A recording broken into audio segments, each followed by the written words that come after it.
Good morning, football fans, and welcome to this Monday morning episode of Morning Kickoff, a weekly show where we cover all news football. I'm your host, Matt Whit, and today we're live on the Morning Kickoff YouTube channel. That's youtube.com/Matt Whit.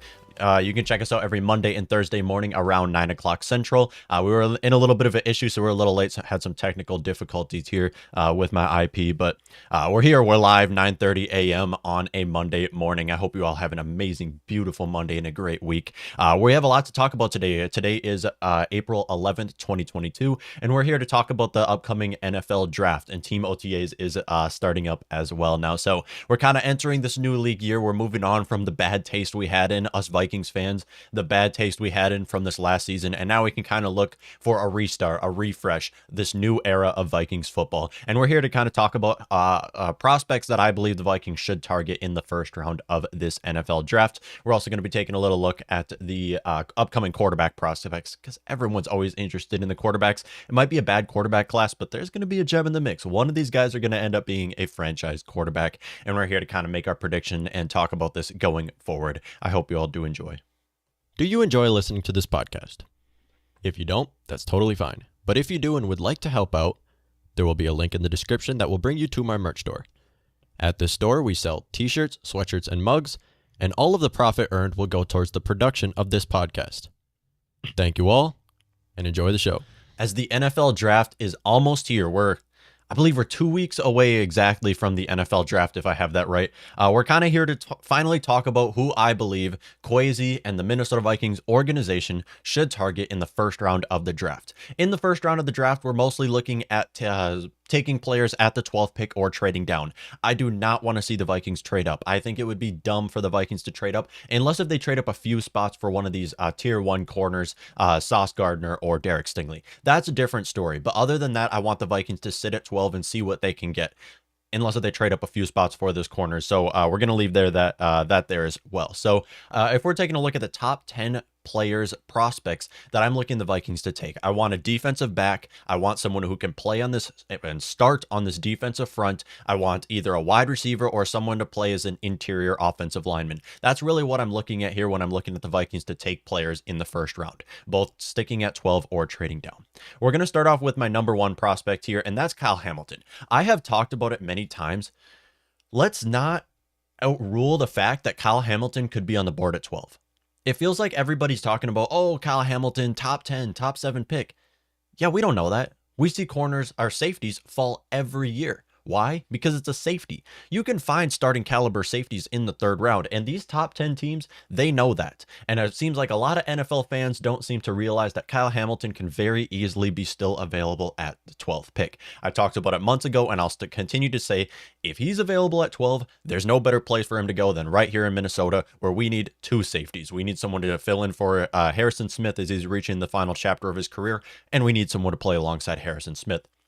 Kyle Hamilton falling to 12 would be great. Fall right into our hands. Kwesi taking the best player available. Seems like that's what his plan is right here. And you can take Kyle Hamilton, who's arguably the best player in this draft. But we saw Ed Reed fall to the 24th pick. We saw Troy Polamalu fall to the 16th pick. And we saw Derwin James recently fall to the 14th pick. We see great safeties fall all the time. And for that reason, I believe Kyle Hamilton, there's a 35% chance he'll still be available at 12. And that's a very high chance considering a lot of these teams.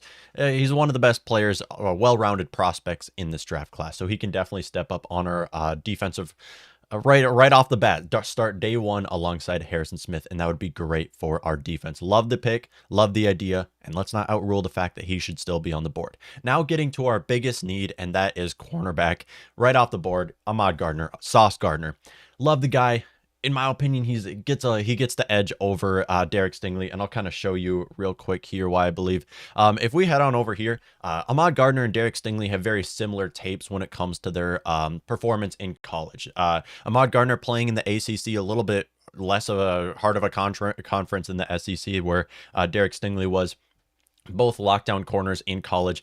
They're the tier 1, 2 best corners in this draft, no question. But when you're looking at Ahmad Gardner, he has the higher upside here, where he's taller. I mean, height doesn't really matter when it comes to corners, but his big thing is his wingspan, his size, his ability to break up passes. That's really what he has going for him. And that's why I think that Ahmad Gardner, him being available at 12 would be massive for the Vikings. Trading up a couple spots for Ahmad Gardner too, still amazing picks for the Vikings. He finishes high in a lot of the categories that matter, and he was a complete lockdown corner at the SEC. Now, if we're heading on our ACC, ACC is from Cincinnati, so we saw him play in the championship as well. We also saw Derek Stingley play in the championship a few years ago. He was started 4 years with LSU, and we're already the LSU Vikings. And that brings me on to my next thing over here, and that is Derek Stingley.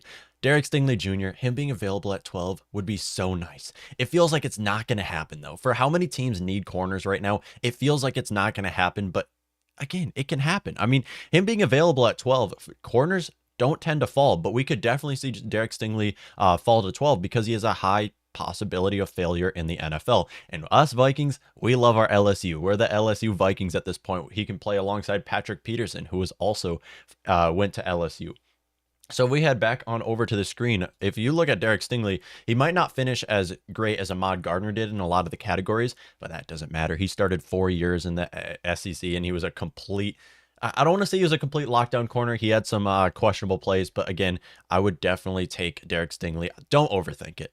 Don't overthink Derek Stingley. He has an amazing tape in college. What more is there to ask for? And us Vikings, yeah, we desperately need corners right now. We need someone to start alongside Patrick Peterson, someone to start day one, and that's why I'm looking at those 3 defensive backs. I'm looking at Kyle Hamilton, who can start at safety. I'm looking at Ahmad Gardner starting at corner. I'm looking at Derek Stingley starting at corner as well. If we don't get any of those 3 players, Kyle Hamilton, Ahmad Gardner, or Derek Stingley, we should honestly trade down.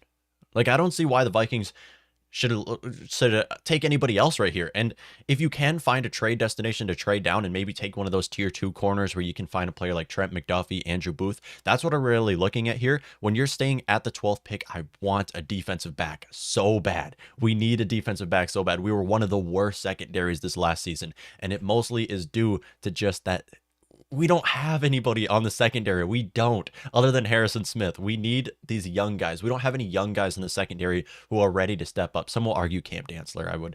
I'd get over the Cam Dantzler hype for a lot of you guys. But if the Vikings cannot find a trade destination to trade down, honestly, go with wide receiver. I've talked about it many times. I mean, people kind of, yeah, we have one of the best receiving cores, but yeah, we need wide receiver still. Why? Look at our current receiving core. Obviously, Justin Jefferson, do it all, JJ, jet us, the Jets. He does everything right. That's exactly what we need. He's a complete, well-rounded wide receiver and one of the best in the league. Give him a deep threat to play alongside him. Right now, Adam Thielen is going into his 30s. He has shown really no sign of decline yet, but again, he's going into his 30s, and this might be the last season he has with the Vikings. Outside of that, KJ Osborne, his ceiling is really being a wide receiver 3 slot role receiver right now. Let's be honest. The guy will probably never be starting wide receiver or starting a wide receiver 2, get the second most targets on the offense. Give someone to work with Justin Jefferson, and who better than Garrett Wilson, who is a complete deep threat from Ohio State. The Ohio State. Sorry, a lot of Ohio State's fans get mad at me when I don't say the Ohio State. That's really wide receiver U right there. We see a lot of great wide receivers come out of the Ohio State, and he can play alongside Justin Jefferson. Obviously, Jefferson gets over 10 targets a game, or at least should get over 10 targets a game. You can have Garrett Wilson, who's your deep threat alongside him. And then you got Irv Smith Jr., your big body receiver. Adam Thielen is also Adam Touchdown Thielen right there as well. So if we head on over to this screen right here, Garrett Wilson, you can see how he kind of ranked in a lot of categories. He's a smaller guy, obviously, but his big role is really his speed. That's his upside right there, is how he can run past guys. That's kind of how he played in college. That's him and Chris Olave in college. They were great route runners and great after the catch, and they just ran past guys. And that's all we need to see Garrett Wilson do on our offense, as we have Justin Jefferson, who does everything for us, and then you can have Garrett Wilson, who just runs past guys. That's really what his role is there, and make plays after the catch. And then another wide receiver that I want to mention here, I don't have Jameson Williams on this list. I just don't believe the Vikings should target Jameson Williams in this draft. Him coming off of an injury is a massive concern. He might still be one of the best deep threats, but if Jameson Williams is the only wide receiver available, I would honestly go ahead and pass on him. I'm sorry. I loved the guy in college, and I loved him working with Bryce Young, and Alabama's offense looked great. But again, he's coming off of an injury that he just suffered. And I don't know if you want to take those players in the first round, or especially with the 12th pick. So next up, if we head on over to here, Drake London. Drake London, I love the receiver in USC. Now, another player who has suffered with some injuries. He missed a majority of this last season, but still, big body receiver should be able to work, and coming off of this injury should still look great. Drake London with USC is a lot different of a wide receiver than Garrett Wilson would be. He's more of a big body wide receiver who catches everything. He catches everything that comes into his place, and that's really all we need him to do. Because, like I said, we just need anybody we need anybody alongside Justin Jefferson right now. We do, because Adam Thielen's one of the best receivers from the slot, and you can play him from the slot this next season and maybe cut him or trade him after this season. Let's be honest. We have to look to how we can move this money to Justin Jefferson, make him one of the highest paid receivers after the season. And I've talked about it. This might be Thielen's last season with the Vikings. So giving someone to play alongside Justin Jefferson, immediately out of college would be great for the Vikings offense, and Drake London is one of the players to mention here. And then Drake London, like I said, is a lot different of a receiver than Garrett Wilson would be on our offense. He's much taller. The guy is what is his height? I think he's like 6'4", if I have that right. Pretty much 6'4", 220 pounds. I mean, the guy's just massive, and this is exactly what the Vikings should want to add to their offense. Add another player who just catches everything in his perimeter. I mean, we don't even know if Irv Smith Jr. is going to be Irv Smith Jr. this next season. We have to see how he's going to be. So adding another big body receiver would be great for our Vikings offense, and that would be helpful. It'd be great to know that we have a next man up for Adam Thielen, because, yeah, he's shown no sign of decline, but the guy's in his 30s. He's making a lot of money. You might want to trade him after the season and move that money to Justin Jefferson, who's your next franchise guy. Next up, so if these are the kind of players that I want the Vikings to target at 12, I'm talking about the defensive backs, obviously taking them at 12th pick, but if you can't, looking for a trade to trade down. If you don't trade down, then you can grab one of these wide receivers, Garrett Wilson, Drake London, if they're still on the board. If you can't do any of that, and you're looking for someone to just take at 12 and just swing and take a shot, I like Trent McDuffie. I really do. Now, yes, taking him at the 12th pick might seem like a little bit of an overdraft. And right now, if it was Rick Spielman, he would probably take Trent McDuffie at the 12th pick. Let's be honest. We don't know exactly how Kwesi's is going to go about drafting this because we haven't seen him draft ever. He's never been a GM in history. We don't really know what his style is. Is he going to take players just based off of how great they are, or is he going to take the flashy player, or is he going to take needs? And if it was Rick Spielman, he would probably take Trent McDuffie at the 12th pick. In this case, if you can't find a trade down, I'm fine with taking Trent McDuffie. I believe he's obviously not the tier of Derek Stingley and Ahmad Gardner, who I would love to find at the 12th pick. But again, that next man up is exactly what the Vikings need. We just need someone who can start at corner for us desperately, and McDuffie has a massive upside, and his value is more around the 16th pick, so we're kind of taking him a little early here. But again, I do really like the guy. Now, he has some concerns. Obviously, he was great in college. The guy is small.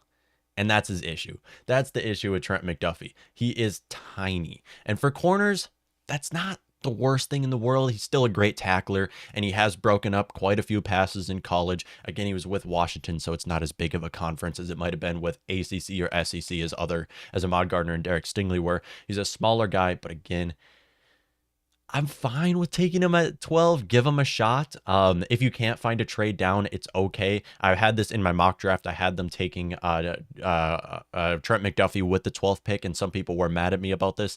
But again, if you can't find a trade down, you got to take whoever can make an immediate impact on your defense. And I would argue Trent McDuffie, with his upside, is worth this pick if you can't find one of these other players that I mentioned here. Now, for these other prospects, these are kind of my top 6 prospects I just went over. For these, I'm looking at mostly trading down. If you can find a trade destination to trade down, I want these players. And I love this player right here, and that is Devonta Wyatt. Out of the two Georgia defensive tackles, I like both of them to play onto our defense.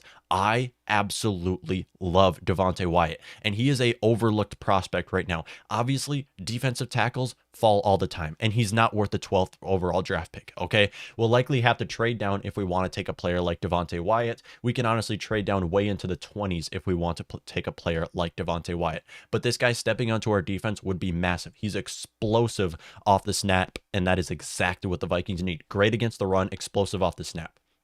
And we know Ed Donatel, in charge of our defense now, he's more into his big body, his massive defensive fronts, his 3-4. He runs a 3-4 and he likes them to all be big guys.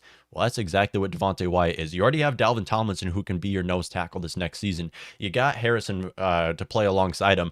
You just need to add someone else. And Devonta Wyatt being our defensive end, but more as a 3-tech kind of role, would be great for our Vikings defensive front. We need to add someone to this defensive front, whether that's in the first round, second round. We just need to add anybody who can be a next man up on our Vikings defensive front, because this last season we were terrible against the run, and we couldn't really rush the passer unless if we blitzed. So adding Devonta Wyatt would be massive. And him coming onto our defense would likely be a day one starter. As of right now, we don't really know who's going to start on the D-line. We're assuming Dalvin Tomlinson's going to be the nose, and we're assuming Harrison Phillips will play alongside him. We just don't know who the other guy is going to be. I would love that to be Devonta Wyatt. Now this is a fast, explosive defensive lineman. He might be 304 pounds, but this guy's got speed. He runs a 4.77, which is incredible for a defensive lineman. So he'll have no problem getting to Aaron Rodgers. That's going to be a lot of fun to watch. He might be a little bit smaller, but that's no issue. I mean, Aaron Donald's small. Aaron Donald's undersized. Okay, and that guy, one of the best defensive linemen to ever exist. So Devonta Wyatt probably was stepping up as our 3-tech, really, defensive lineman. We haven't had a great 3-tech in a long time, and it would be great to have him step up onto our defensive front. Explosive off the snap, and that's really what I'm looking at here. And then next up, some will argue he's the better Georgia defensive tackle, and that is Jordan Davis. Jordan Davis, one of the best defensive linemen in this draft class, no question. Easily the best nose tackle in this draft class. So Jordan Davis, I would like the Vikings to trade down if they are targeting Davis. Him stepping onto our defensive line, will likely see him play as the nose and then probably move Dalvin Tomlinson back to defensive end to play alongside him, where he played this last season as well. Jordan Davis is not human. This man is unstoppable. This man is a monster, and he would be great to add to our defensive line, as he's amazing against the run. And I mean, he can rush the passer. It's not going to be as great as Devonta Wyatt or anybody else on that Georgia defensive line. But again, he's fast. This guy is fast for his size. This guy, you cannot tell me that Jordan Davis is human. You cannot tell me this guy is human. Look at this graph right here.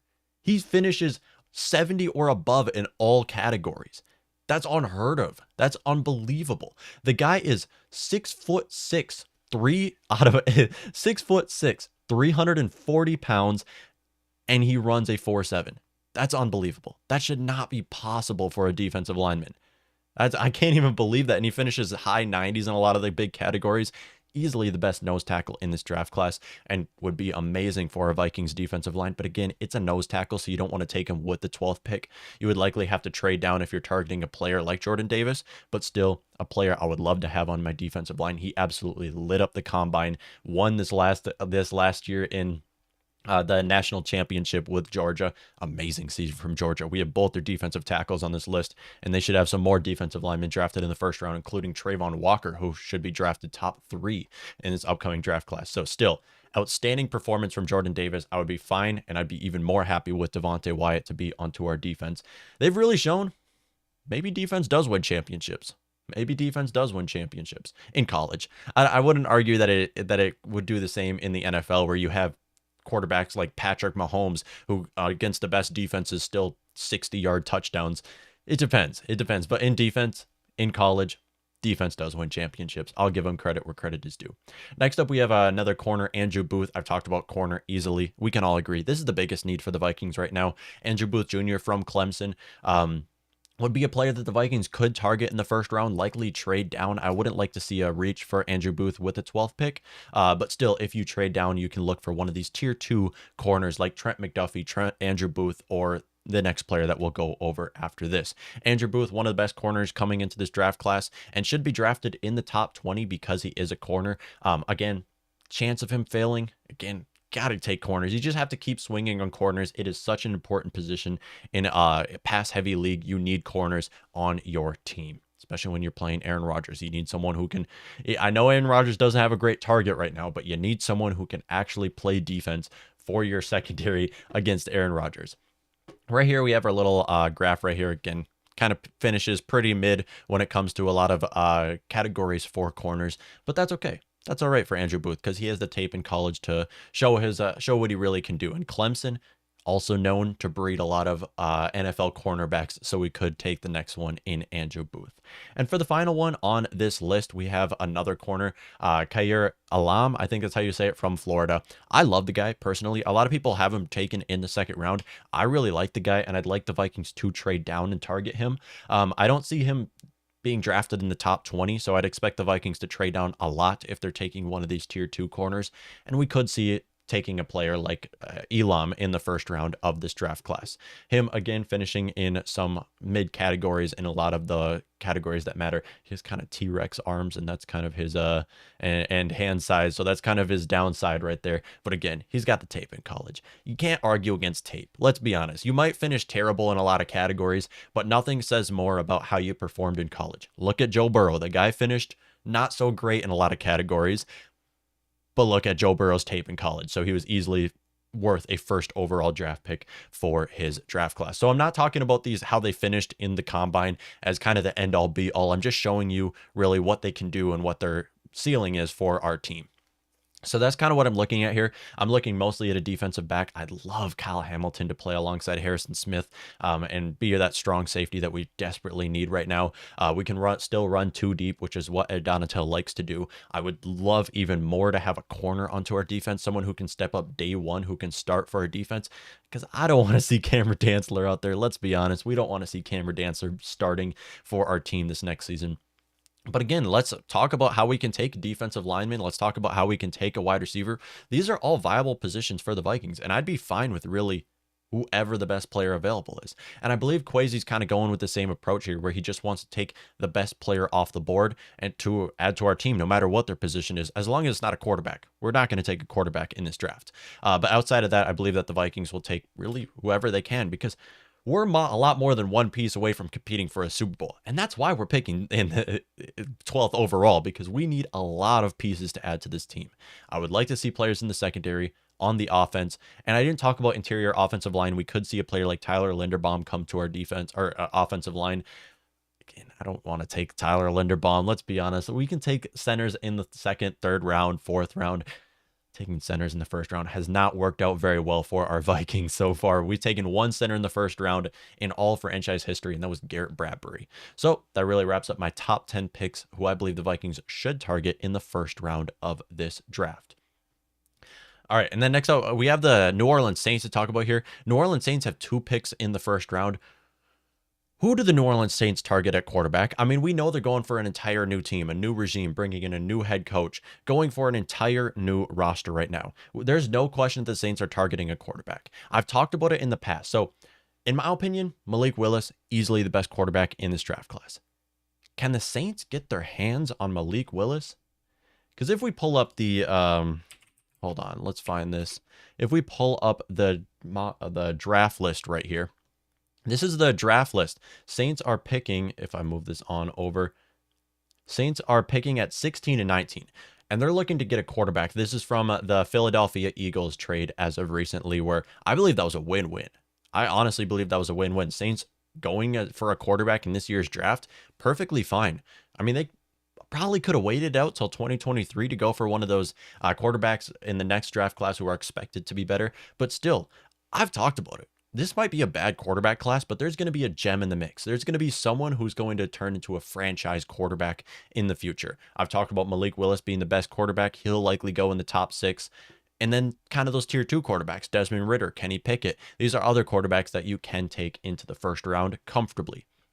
So in the top 10, if the Saints take a quarterback, they'll likely have to trade up into the top 10 if they want to get Malik Willis. You have a lot of quarterbacks in the top 10 who are looking for, or a lot of teams looking for quarterbacks in the top 10 right now, with that being Carolina at 6. We know that they're interested in a quarterback. They tried trading for quarterbacks this offseason, were unable to do so. And I mean, Sam Darnold's their quarterback. Matt Rule's trying to save his career. What a trash franchise right now. New Orleans Saints kind of fell apart too, but I'm talking about the Carolina Panthers here, because they don't pick until like the 4th round after this. Yeah, they're in a terrible position. They're likely going for a quarterback at the 6th overall pick, or trading down if they don't find that. And then you have Atlanta, Seattle, who also just traded away their quarterbacks this offseason, also looking for another quarterback. And then you kind of go down here. Washington could look to a quarterback. I don't know why they traded for Carson Wentz. They could look to a quarterback. Houston will likely stick with Davis Mills. So if the New Orleans Saints do want Malik Willis, they'll have to combine both of their draft picks and trade above maybe Carolina.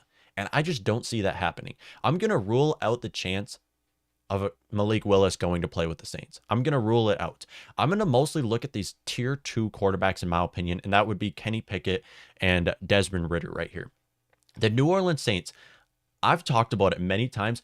Don't be surprised if Desmond Ridder ends up being the best quarterback in this class. Don't be. Desmond Ridder is the most athletic quarterback in this draft class. He might not have the arm that Malik Willis has or the accuracy that Kenny Pickett has, but if he can go to a system like New Orleans Saints, they can make him work. Because what do you do? What did we see Drew Brees do the last few seasons? He threw short slants to Michael Thomas and screen passes to Alvin Kamara. Throw me onto that offense. I can do that. I have no question that Desmond Ridder will be able to work onto that New Orleans Saints offense. And I absolutely love the idea of putting him onto that team. Now, obviously, without Sean Payton, they're not going to be as he was kind of the mastermind behind their offense. I don't expect him to really Dennis Allen to really be Sean Payton or anything like that. But again, him stepping onto the offense, I would really like to see that happen. I personally, I'm a Vikings fan. I hate the Saints. I don't. But I'm kind of trying to be on bias here and talk about how I believe the Saints should approach their quarterback situation. Because obviously everyone's interested. Where is Desmond Ridder go? Where Kenny Pickett going to go? We'll likely see those be the 2 quarterbacks off the board. But Malik Willis and Kenny Pickett. But watch out for Desmond Ridder. That guy being a quarterback in Cincinnati, you all saw him play in Cincinnati. That man was easily the most athletic quarterback this last season. Now, accuracy was an issue. Arm strength is an issue. Yes, but you see many quarterbacks where they can work around this. You see, there's many quarterbacks who don't have the best arm, who aren't the most accurate, but you work around the strengths. That's what you're supposed to do as a head coach, is put your quarterback in the right situation to succeed, which is exactly what the Saints should do here. If you're going for a quarterback like Desmond Ridder, honestly, Saints, I would just trade up. Yeah, he'll fall to 16, likely going to fall to 16. You need a quarterback. Desperately right now, Saints are looking to a quarterback. They tried to get Deshaun Watson. They couldn't. Outside of that, I mean, look at their division. You get the right quarterback, you can take control of your division in a couple years, assuming Tom Brady doesn't play until he's 50. You can take control of that division pretty soon. But if you don't find a quarterback like Desmond Ridder, who I've talked about a lot, you can find a quarterback in the second round. I've talked about it. I really like Carson Strong. I really like Sam Howell. Actually, I don't like Carson Strong. Sorry, we'll put that aside. I really like Sam Howell. Sam Howell throws a beautiful deep ball and could step onto your offense.